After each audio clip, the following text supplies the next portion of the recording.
All right, so for the second demonstration that I'm doing here at Ube, we're going to be working on this Taxus baccata, or European yew. So this tree has a couple of interesting fronts and possibilities here. So one is as it's planted, incredible deadwood, it's kind of a double trunk look to the tree. The problem from this side though is you can't see the live vein at all.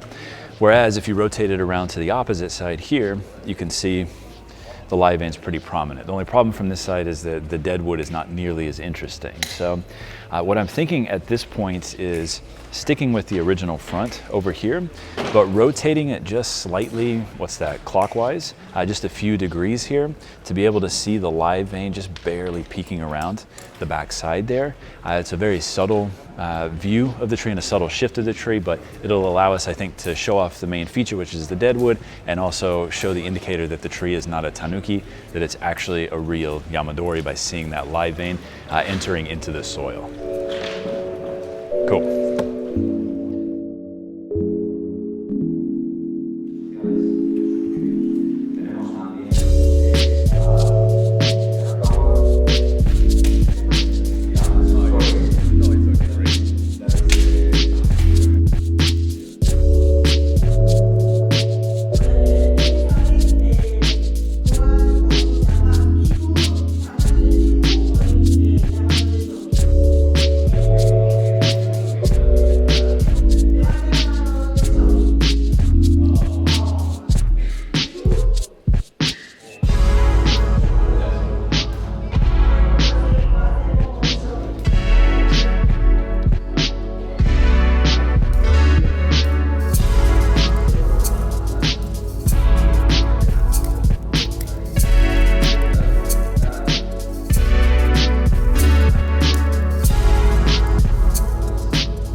you.